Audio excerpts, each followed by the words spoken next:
जय मल्हार। मी धनगर समाज युवा मल्हार सेना मराठवाडा अध्यक्ष वैजनाथ पावडे। मित्रांनो, पुण्यश्लोक राजमाता अहिल्याबाई होळकर यांची 31 मे रोजी जयंती आहे।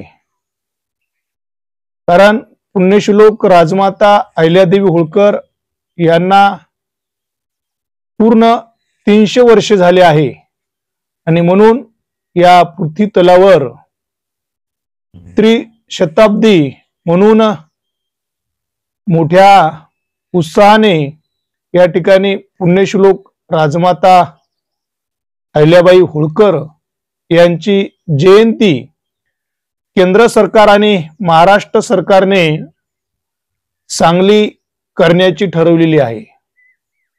म्हणून आपण देखील पूर्ण महाराष्ट्रामध्ये आणि भारत देशामध्ये गाव तांडा वस्ती वाड्यांमध्ये पुण्यश्लोक राजमाता अहिल्याबाई होळकर यांची जयंती आपण सर्वांनी साजरी करावी।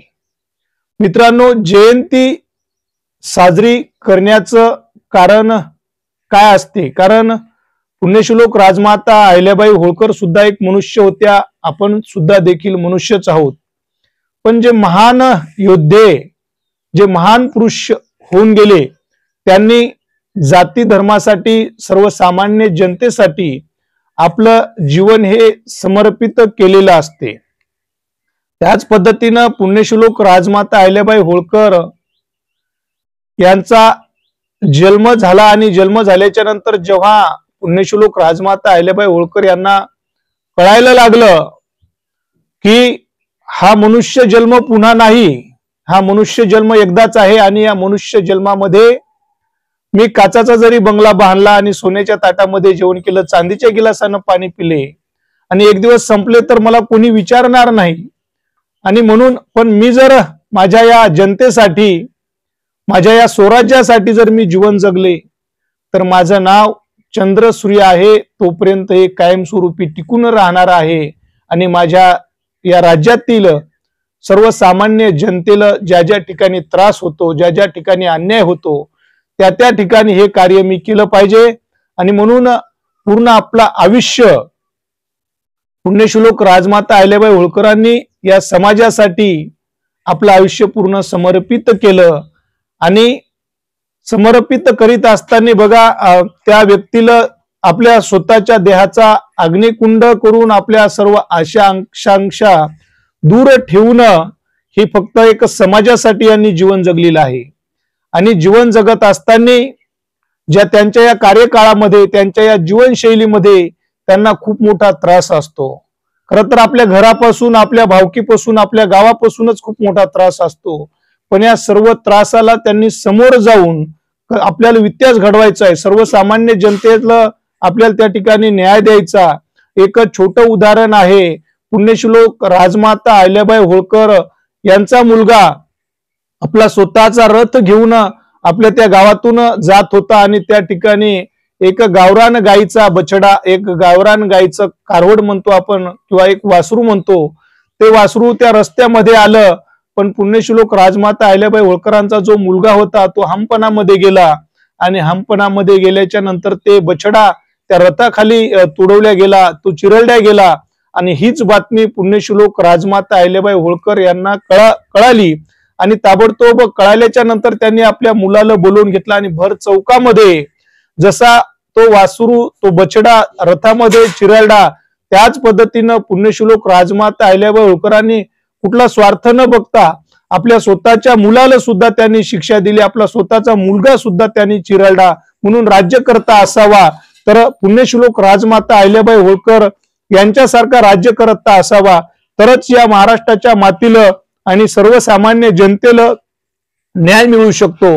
आणि म्हणून केंद्र सरकार आणि राज्य सरकारला मी एकच विनंती करतो की आपण जो निर्णय घेतला, पुण्यश्लोक राजमाता अहिल्याबाई होळकर यांची 300वी जयंती किंवा त्रिशताब्दी आपण सर्वजण साजरी करता, पण अगोदर आपण पुण्यश्लोक राजमाता अहिल्याबाई होळकर यांचे विचार आपल्या डोक्यामध्ये घेतले पाहिजे. सन्माननीय मोदी साहेब यांनी खूप विचार चांगले केले, पण मोदी साहेब जोपर्यंत आपण कायद्यामध्ये पुण्यश्लोक राजमाता अहिल्याबाई होळकरनी जो कायदा राबवला होता, या कायद्यानुसार आपण ते या ठिकाणी आपल्या या राज्यामध्ये, या भारत देशामध्ये बदल केले पाहिजेत.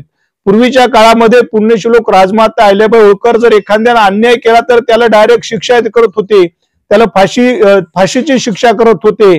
पण आपल्या या कार्यकाळामध्ये, कारण या ठिकाणी कुठल्याही गोरगरिबावर जर अन्याय झाला तर आपले राजकीय लोकच त्यांना जो अन्याय करतो त्यांना म्हणजे पुरस्कृत करतात किंवा त्यांना मदत करतात, त्यांना साथ करतात, पण सर्वसामान्य जनतेला मात्र या ठिकाणी न्याय दिला जात नाही. आपण खूप मोठ्या योजना राबवतो, पण सर्वसामान्य जनतेपर्यंत आपण मोदी साहेब 5 कोटीची जर योजना चालू केली शेतकऱ्यांसाठी, तर शेतकऱ्यांच्या खात्यावर फक्त त्या ठिकाणी 5,000 रुपयापर्यंतच पडतात. हे मधले जे दलाल लोक आहेत, हे दलाल लोक आपण या ठिकाणी बंद केले पाहिजेत. तरच आपण पुण्यश्लोक राजमाता अहिल्याबाई होळकर यांची जयंती साजरी करू, आणि तरच पुण्यश्लोक राजमाता अहिल्याबाई होळकर यांचे विचार आपण या डोक्यामध्ये ठेवले. आणि म्हणूनच मी नेहमी सांगतो हात जोडून की पुण्यश्लोक राजमाता अहिल्याबाई होळकरांनी जे राज्यकारभार केला, त्यांनी या भारत देशामध्ये जे घाट बांधले, जे रेल्वे स्टेशनचे बोगदे तयार केले होते, जे बारव तयार केल्या होत्या, ते आजपर्यंत कायमस्वरूपी टिकून आहेत. पण आपल्या राज्यामध्ये मोदी साहेब आपण गेली 7 वर्ष झाले या देशाचे पंतप्रधान आहात, पण या 7 वर्षामध्ये जे काय आपण काम केलं ते काम आपल्या माध्यमातून आपल्या पक्षाच्या नेत्यांनी, आपल्या कार्यकर्त्यांनी जे काम केलं ते 5 वर्ष सुद्धा टिकत नाही. म्हणून अशा या योजनेकडे आपण लक्ष दिलं पाहिजेत. एकदा काम केल्याच्या नंतर या भारत देशामध्ये पुन्हा त्याच्याकडे फिरून पाहायची गरज नाही पडली पाहिजेत.